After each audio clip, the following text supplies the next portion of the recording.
നമസ്കാരം. ചാനൽ 5+ലേക്ക് സ്വാഗതം. ഞാൻ നാസർ ബേപ്പൂർ.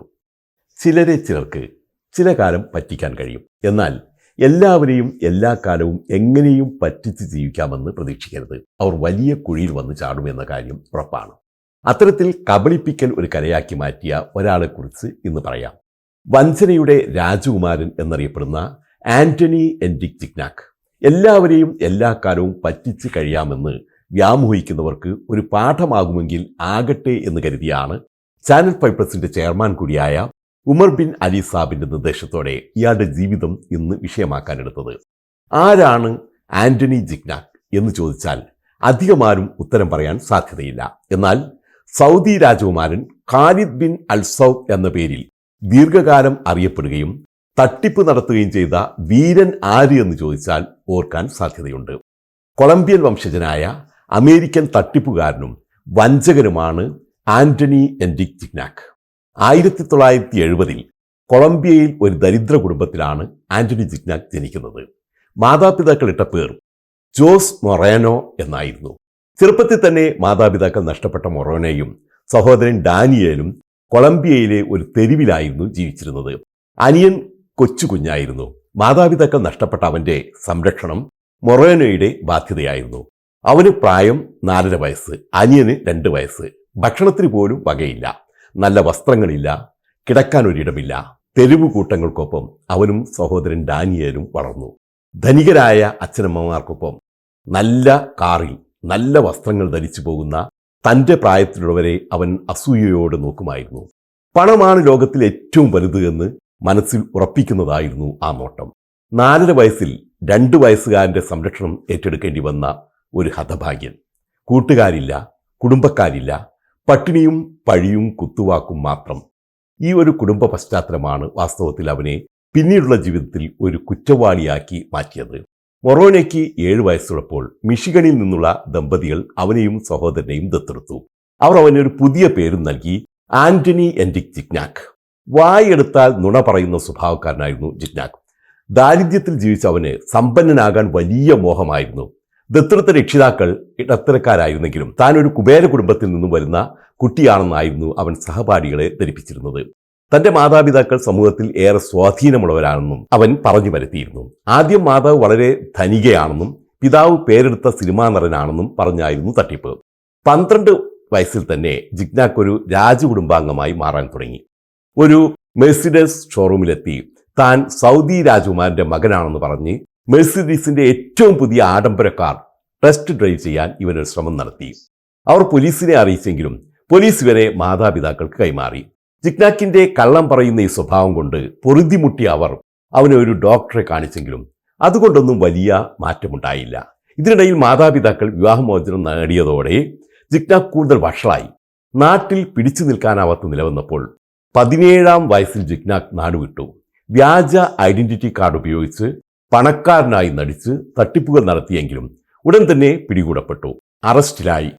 ജയിൽ മോചിതനായ ജിഗ്നാക് കൂടുതൽ തട്ടിപ്പുകൾ ആസൂത്രണം ചെയ്തു.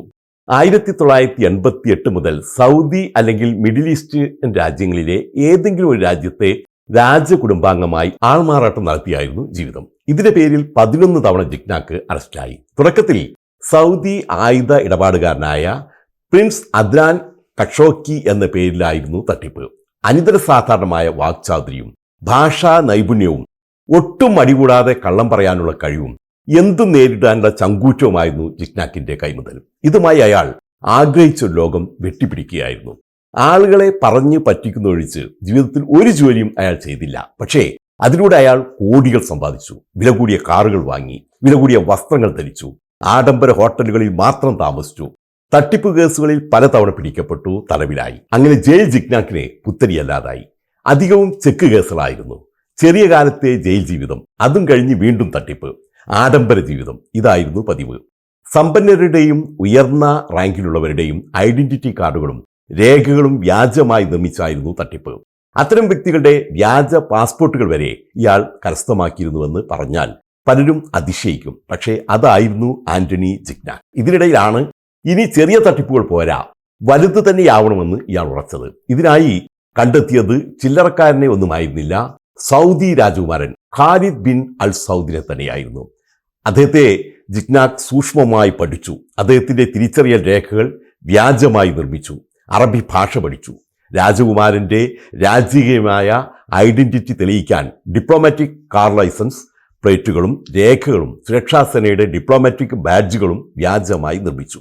അങ്ങനെ 90കളുടെ തുടക്കത്തിൽ സൗദി രാജകുടുംബാംഗമായി ആന്റണി ജിഗ്നാക് പുനർജനിച്ചു. പക്ഷേ 1994 ജിഗ്നാക്കും സഹോദരൻ ഡാനിയലും തട്ടിപ്പ് കേസിൽ അറസ്റ്റിലായി. കേസിൽ 46 മാസത്തെ തടവും ലഭിച്ചു. ആഡംബരത്തിൽ ജീവിച്ച ജിഗ്നാക്കിനെ തടവറയിൽ ഒതുങ്ങിക്കഴിയാനായില്ല. മടുപ്പുളവാക്കുന്ന ജയിൽവാസത്തിനിടയിൽ ഒരു ദിവസം ക്ഷുഭിതനായ അയാൾ തന്റെ സെല്ലിന് തീയിട്ടു. ഇതോടെ തടവ് കാലാവധി പിന്നെയും നീട്ടി. ജയിലിൽ നിന്നിറങ്ങിയ ജിഗ്നാക്കിന് ഒരു കാര്യം ബോധ്യമായി: വഞ്ചനാക്കുറ്റത്തിന് ഏറിയാൽ 10 വർഷത്തെ തടവ് ലഭിക്കും. ഇങ്ങനെ ദാരിദ്ര്യത്തിൽ ജീവിക്കുന്നതിൽ ഭേദം രാജകീയമായി ജീവിച്ച് ശിഷ്ടകാലം തടവിൽ കഴിയുന്നത് തന്നെയാണ്. ഇതോടെ ഇയാൾ കൂടുതൽ വലിയ കളികളിലേക്ക് നീങ്ങി. സൗദി രാജകുമാരന്റെ വേഷം അഴിച്ചു വെക്കാൻ അയാൾക്ക് മടിയായിരുന്നു. അതിലൂടെ ലഭിക്കുന്ന മാന്യതയും അവസരങ്ങളും അയാൾ അനുഭവിച്ചറിഞ്ഞിരുന്നു.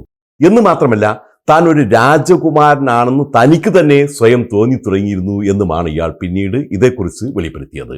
അമേരിക്കൻ എക്സ്പ്രസിൽ നിന്ന് സൗദി രാജകുമാരൻ എന്ന വ്യാജേന $20 കോടി ക്രെഡിറ്റ് ലിമിറ്റുള്ള ഒരു പ്ലാറ്റിനം കാർഡ് നേടിയെടുത്ത ജിഗ്നാക് കളികൾ തുറന്നുകൊണ്ടേയിരുന്നു. തന്റെ മുൻ കാർഡ് നഷ്ടപ്പെട്ടുവെന്ന് കാണിച്ചായിരുന്നു പുതിയ പ്ലാറ്റിനം കാർഡ് കരസ്ഥമാക്കിയത്.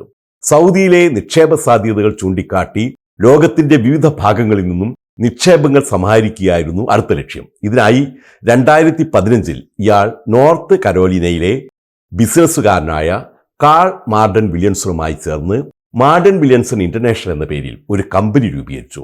കാൾ വില്യംസൺ വാസ്തവത്തിൽ ഒരു കള്ളനായിരുന്നില്ല. നല്ല നിലയിൽ ബിസിനസ് നടത്തുന്ന വ്യക്തിയായിരുന്നു. ആന്റണി ജിഗ്നാക്കിന്റെ പ്രലോഭനത്തിലും പ്രകോപനത്തിലും അയാൾ പെട്ടുപോവുകയായിരുന്നു. തങ്ങളുടെ കോർപ്പറേറ്റ് കമ്പനിയുടെ ഉടമസ്ഥതയിൽ നിരവധി ഫാർമസ്യൂട്ടിക്കൽ കമ്പനികളും ജെറ്റ് ഫ്യൂയൽ ട്രേഡിംഗ് കമ്പനികളും പ്രവർത്തിക്കുന്നുണ്ടെന്ന് വരുത്തി തീർത്തും സൗദി എണ്ണ കമ്പനിയായ അറാംകോയിൽ വരെ ഓഹരി വാങ്ങിത്തരാമെന്ന് വാഗ്ദാനം ചെയ്തും $10 കോടി, അതായത് ഏതാണ്ട് 840 കോടി രൂപ നിക്ഷേപമായി പിരിച്ചെടുക്കുക, പിന്നെ വിദഗ്ധമായി മുങ്ങുക, അറിയപ്പെടാത്ത ഒരു രാജ്യത്ത് വ്യാജമായ ഒരു ഐഡന്റിറ്റിയിൽ രാജകീയമായി ജീവിക്കുക, ഇതായിരുന്നു ലക്ഷ്യം. അതയാൾ നേടിയെടുക്കുക തന്നെ ചെയ്തു. രാജകുമാരന്റെ മട്ടിൽ രാജകീയമായി ജീവിച്ചു. പോകുന്നിടത്തെല്ലാം രാജകീയമായ സ്വീകരണങ്ങൾ ഏറ്റുവാങ്ങി. ഉന്നതരുമായി പരിചയപ്പെട്ടു. ആളുകളെ തന്നിലേക്ക് ആകർഷിക്കാൻ അയാൾക്ക് അനിതര സാധാരണമായ ഒരു മിടുക്കുണ്ടായിരുന്നു. രാജകീയമായ പെരുമാറ്റത്തിനിടെ അയാൾ അനായാസമായി ഉന്നതരുടെ അംഗീകാരം പിടിച്ചുപറ്റി. പലരിൽ നിന്നായി $8 കോടിയിലേറെ, അതായത് 680 കോടിയോളം രൂപ ഇയാൾ പിരിച്ചെടുത്തു. തന്റെ സ്ഥാപനത്തിൽ ഓഹരി വാഗ്ദാനം ചെയ്തായിരുന്നു പിരിവ്. പല ഉന്നതരും ഇയാളെ പരിചയപ്പെടാൻ കാത്തിരുന്നു. നിക്ഷേപകർക്ക് പലപ്പോഴും വിലയേറിയ സമ്മാനങ്ങൾ നൽകി ജിഗ്നാക് അവരെ ആകർഷിച്ചിരുന്നു എന്നാണ് പറഞ്ഞു കേൾക്കുന്നത്. രാജകുമാരനെ ഇവരാരും ഒട്ടും സംശയിച്ചതുമില്ല. അത്രയും രാജകീയ പ്രൗഢിയിലായിരുന്നു ജീവിതം. ഫ്ലോറിഡയിലെ സമ്പന്നമായ ഫിഷർ ഐലൻഡിലെ ഒരു ആഡംബര വില്ലയിലായിരുന്നു താമസം. ആഡംബര കാറുകൾ, സ്വകാര്യ യാച്ചുകൾ, ഡിസൈനർ ലേബലുകൾ എന്നു വേണ്ട ആഡംബരത്തിന്റെ അവസാന വാക്കായി ഇയാൾ ജീവിച്ചു. കാവൽക്കാർ, പരിചാരകർ, അംഗരക്ഷകർ, സ്തുതിപാഠകർ, അങ്ങനെ 100ഓളം ജീവനക്കാരും ഇയാൾക്കുണ്ടായിരുന്നു. അവരിൽ പലരും കരുതിയിരുന്നത് ഇയാൾ ശരിക്കും ഒരു രാജകുമാരൻ തന്നെ ആണെന്നായിരുന്നു. കൊട്ടാര സമാനമായ വിലയിൽ കുബേരനായി കിടന്നുറങ്ങുമ്പോഴും പക്ഷെ കുട്ടിക്കാലത്തെ തെരുവിലെ തന്റെ ജീവിതം ഒരു ദുസ്വപ്നമായി എപ്പോഴും ജിഗ്നാക്കിനെ വേട്ടയാടിയിരുന്നു. അതുകൊണ്ട് തന്നെ പാവങ്ങളോട് ഇയാൾക്ക് വലിയ കാരുണ്യവുമായിരുന്നു. പാവങ്ങളെ എവിടെ കാണുമ്പോഴും ഇയാൾ പണം കൊടുക്കുമായിരുന്നു. തെരുവിലൂടെ പോകുമ്പോൾ അവിടെ അലഞ്ഞു തിരിയുന്ന അനാഥരായ കുട്ടികൾക്ക് പണം എറിഞ്ഞു കൊടുക്കുന്നതിൽ ജിഗ്നാക്ക് വല്ലാത്തൊരു ആനന്ദം കണ്ടെത്തി. രാജകുമാരന്റെ ഔദാര്യമാണിതെന്നാണ് എല്ലാവരും വിലയിരുത്തിയത്. ഈ അവസരത്തിലാണ് ശതകോടീശ്വരനായ ജെഫ്രി സോഫറുമായി ജിഗ്നാക് പരിചയപ്പെടുന്നത്. $10 കോടി എന്ന തന്റെ ലക്ഷ്യത്തിന് $8.1 കോടി സമ്പാദിച്ചു കഴിഞ്ഞു. ഇനി വേണ്ടത് ഏതാണ്ട് $2 കോടി മാത്രം. തന്റെ ലക്ഷ്യത്തിന് പറ്റിയ ഇര ജെഫ്രി സോഫർ തന്നെയാണെന്ന് ജിഗ്നാക് കണക്കുകൂട്ടി. അതിനുള്ള കരുക്കളും ഒരുക്കി. തന്റെ സ്വകാര്യ ജെറ്റിൽ സവാരി വാഗ്ദാനം ചെയ്തായിരുന്നു പരിചയപ്പെടൽ. ശരിക്കും അത് അയാളുടെ സ്വന്തമായിരുന്നില്ല, വാടകയ്ക്കെടുത്ത വിമാനമായിരുന്നു. പക്ഷെ അതിലൂടെയെല്ലാം ശതകോടീശ്വരനായ ജെഫ്രി സോഫറിനെ പോലും ഞെട്ടിക്കാൻ ജിഗ്നാക്കിന് കഴിഞ്ഞു. സോഫറിന്റെ ഉടമസ്ഥതയിലുള്ള മിയാമിയിലെ അത്യാഡംബര ഹോട്ടലായ ഫൗണ്ടൻ ബ്രൂയിൽ $44 കോടി നിക്ഷേപം നടത്താൻ തനിക്ക് താല്പര്യമുണ്ടെന്ന് ജിഗ്നാക് ജെഫ്രി സോഫറെ അറിയിച്ചു. അതിന് അഡ്വാൻസായി 1% തുക അപ്പോൾ തന്നെ നൽകാനും തയ്യാറായി. അതോടെ ജെഫ്രി സോഫറിന് രാജകുമാരനുള്ള ഇഷ്ടവും വിശ്വാസവും കൂടി. രാജകുമാരനെ സോഫറിന് വലിയ കാര്യമായിരുന്നു, വലിയ ബഹുമാനവുമായിരുന്നു. ചുരുങ്ങിയ കാലം കൊണ്ട് തന്നെ അവർ വലിയ കൂട്ടുകാരായി. പല കള്ളന്മാർക്കും ചിലപ്പോഴൊക്കെ ചില അബദ്ധങ്ങൾ പറ്റാറുണ്ടല്ലോ. ഇവിടെയും അതുതന്നെ സംഭവിച്ചു. ഒരു റെസ്റ്റോറൻറ്റിൽ വെച്ച് ഇയാൾ പന്നിയിറച്ചി ഓർഡർ ചെയ്യുന്നത് കണ്ടതോടെ സോഫറിന് ജിഗ്നാക്കിനെ സംശയം തോന്നി തുടങ്ങി. മുസ്ലിങ്ങൾക്ക് പന്നിയിറച്ചി നിഷിദ്ധമാണ്. അപ്പോൾ പിന്നെ ഒരു മുസ്ലിം രാജകുമാരൻ പന്നിയിറച്ചി കഴിക്കുമോ? ഈ സംശയം വെച്ച് പിന്നെ സോഫർ അയാളെ സൂക്ഷ്മമായി നിരീക്ഷിക്കാൻ തുടങ്ങി. കുറച്ച് ബിസിനസ് മീറ്റിങ്ങുകൾ കഴിഞ്ഞതോടെ തികഞ്ഞ പ്രൊഫഷണൽ ബിസിനസ്സുകാരനായ ജെഫ്രി സോഫറിന് ജിഗ്നാക്കും സൗദി രാജകുടുംബവുമായുള്ള ബന്ധത്തെക്കുറിച്ചുള്ള സംശയം ബലപ്പെട്ടു. തന്റെ തന്നെ സെക്യൂരിറ്റി ടീമായ ഫൗണ്ടൻ ബ്ലൂയിലെ ചില അംഗങ്ങളെ ജിഗ്നാക്കിനെ കുറിച്ച് അന്വേഷിക്കാൻ ജെഫ്രി സോഫർ രഹസ്യമായി നിയോഗിച്ചു. സൂത്രക്കാരനായ അദ്ദേഹം അപ്പോഴും രാജകുമാരനോടുള്ള ബന്ധം കൂടുതൽ ദൃഢമായി തുടരുകയും ചെയ്തു. ആദ്യ അന്വേഷണത്തിൽ ഇവർക്ക് ലഭിച്ചത് സൗദി രാജകുമാരൻ തന്നെ ആണ് എന്നായിരുന്നു. എന്നാൽ അപ്പോഴും രാജകുമാരന്റെ വർത്തമാനത്തിൽ നിന്നും പെരുമാറ്റത്തിൽ നിന്നുമെല്ലാം ചില പൊരുത്തക്കേടുകൾ ജെഫ്രി സോഫർ മണത്തറിഞ്ഞു. വിശദമായ അന്വേഷണത്തിനായി അദ്ദേഹം തന്റെ സംഘത്തെ വീണ്ടും നിയോഗിച്ചു. അവർ സൗദി അറേബ്യയിൽ അടക്കം നടത്തിയ അന്വേഷണത്തിൽ അവസാനം പൂച്ച പുറത്ത് ചാടി. ജിഗ്നാക്ക് പറഞ്ഞത് മുഴുവനും പച്ചക്കള്ളമാണെന്ന് അന്വേഷണ സംഘത്തിന് ബോധ്യമായി.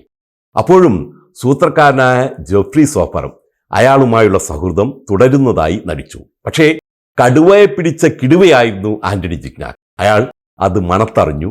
ഒട്ടും കാത്തു നിൽക്കാതെ സൂത്രത്തിൽ നാടുവിട്ടു. അപ്പോഴേക്കും ജെഫ്രി സോഫർ ഇയാളെക്കുറിച്ചുള്ള താൻ അറിഞ്ഞ സകല വിവരങ്ങളും അമേരിക്കൻ ആഭ്യന്തര വകുപ്പിന് കൈമാറിയിരുന്നു. അവർ 2017 നവംബറിൽ ന്യൂയോർക്കിലെ കെന്നഡി എയർപോർട്ടിൽ വെച്ച് ജിഗ്നാക്കിനെ അറസ്റ്റ് ചെയ്തു. അതോടെ പതിറ്റാണ്ടുകളായി തുടരുന്ന ആ കപട ജീവിതവും അവസാനിച്ചു. ജിഗ്നാക്കിന്റെ സഹപ്രവർത്തകനായ കാൾ വില്യംസിനെതിരെയും വഞ്ചനാക്കുറ്റം ചുമത്തപ്പെട്ടു. എന്നാൽ ചോദ്യം ചെയ്യലിനായി കൊണ്ടുവന്ന അതിന് തൊട്ടു പിന്നാലെ മാനഹാനി ഭയന്ന് കാൾ വില്യംസൺ ആത്മഹത്യ ചെയ്തു. ഇത് കഥയുടെ ഒരു ഭാഗമാണ്. 2017 അറസ്റ്റിലായെങ്കിലും പോലീസിനെ പോലും പറഞ്ഞു പറ്റിക്കാൻ ജിഗ്നാക്ക് ഒരു ശ്രമം നടത്തി. അതിൽ ഒട്ടൊക്കെ വിജയിക്കുകയും ചെയ്തു. കസ്റ്റഡിയിൽ പോലും ഇയാൾക്ക് രാജകീയമായ സൗകര്യങ്ങളാണ് ആദ്യമെല്ലാം അനുവദിച്ചു കൊടുത്തത്. പക്ഷേ അതിനിടയിൽ തന്നെ വിശദമായ അന്വേഷണം തുറന്ന പോലീസിനെ തന്നെ വിസ്മയിപ്പിച്ച കണ്ടെത്തലുകളായിരുന്നു പിന്നീട് ലഭിച്ചത്. ആൾമാറാട്ടം, ഐഡന്റിറ്റി മോഷണം, തട്ടിപ്പ്, ഗൂഢാലോചന, വ്യാജ പാസ്പോർട്ട് ഉപയോഗിക്കൽ തുടങ്ങിയ നിരവധി കുറ്റങ്ങളാണ് ആന്റണി ജിഗ്നാക്കിനെതിരെ ചുമത്തിയത്. പിടിച്ചു നിൽക്കാനാവാതെ 2019 മാർച്ചിൽ ജിഗ്നാക്ക് കുറ്റം സമ്മതിച്ചു. അയാൾ അക്ഷോഭ്യനായി ജഡ്ജി സിസിലിയ അൾട്ടോനാഗനോട് പറഞ്ഞു, ഈ മുഴുവൻ പ്രവർത്തനത്തിൻ്റെയും മുഴുവൻ കുറ്റവും എൻ്റെ മേലാണ്, ഞാനത് അംഗീകരിക്കുന്നു. കോടതി ഇയാളെ 18 വർഷവും 8 മാസവും തടവിന് വിധിച്ചു. ഇപ്പോൾ ആന്റണി ജിഗ്നാക്ക് ജയിലിലാണ്. ഇപ്പോൾ 54 വയസ്സായി. പക്ഷേ ആന്റണി ജിഗ്നാക്ക് കബളിപ്പിച്ചു നേടിയ 650 കോടിയോളം രൂപയിൽ ഭൂരിഭാഗവും ആഡംബര ജീവിതത്തിനിടയിൽ ചെലവഴിച്ചു കഴിഞ്ഞുവെന്നാണ് ഇയാൾ കോടതിയെ ബോധിപ്പിച്ചത്. ബാക്കി വന്ന ഇയാളുടെ സ്വത്തുക്കൾ കണ്ടുകെട്ടുകയും ചെയ്തിട്ടുണ്ട്. പക്ഷേ ഇയാളെക്കുറിച്ച് ശരിക്കും അറിയാവുന്നവർക്കറിയാം, കള്ളം പറയുന്നതിൽ വിദഗ്ധനായ ഇയാൾ തനിക്ക് വിശ്വസ്തമായ ഏതോ ഒരു വിദേശ ബാങ്കിൽ തനിക്കായി കോടികൾ നിക്ഷേപിച്ചിട്ടുണ്ട്. തൻ്റെ 72ാം വയസ്സിൽ ജയിൽ മോചിതനാകുമെന്ന് ഇയാൾക്കറിയാം. അപ്പോൾ വീണ്ടും രാജകീയമായൊരു ജീവിതം, അത് സ്വപ്നം കണ്ടാണ് ഇപ്പോൾ ആന്റണി ജിഗ്നാക്കിന്റെ ജയിലിലെ ജീവിതം. എങ്ങനെ തുടർച്ചയായി ഒരു രാജകുമാരന്റെ, അതും ഒരു പ്രമുഖ രാജ്യത്തെ പ്രമുഖനായ ഭരണസാരഥിയുടെ മകന്റെ വേഷം കെട്ടി 3 പതിറ്റാണ്ട് കാലത്തോളം ആന്റണി ജിഗ്നാക്ക് സസുഖം ജീവിച്ചു എന്നത് ലോകത്തിന് തന്നെ ഒരു വിസ്മയമാണ്. ആ വിസ്മയം നിരവധി എഴുത്തുകാരെയും സിനിമാക്കാരെയും ജിഗ്നാക്കിലേക്ക് ആകർഷിച്ചു. പല സിനിമകൾക്കും ഇയാളുടെ ജീവിതം പ്രചോദനമായി. ജനറേഷൻ ആസിൽ തുടങ്ങി നിരവധി ചിത്രങ്ങൾ ഇയാളുടെ ജീവിതം അടയാളപ്പെടുത്തുന്നുണ്ട്. അപ്പോഴും അറിയപ്പെടാത്തൊരു രാജ്യത്ത് ജീവിതത്തിന്റെ വാർദ്ധക്യകാലത്ത് അല്ലലില്ലാത്തൊരു സമ്പന്ന ജീവിതം സ്വപ്നം കണ്ട് മിയാമിയിലെ ജയിലിൽ ദിവസങ്ങൾ എണ്ണിക്കഴിയുകയാണ് വഞ്ചനയുടെ ഈ രാജകുമാരൻ ആന്റണി എൻറിക് ജിഗ്നാക്ക്.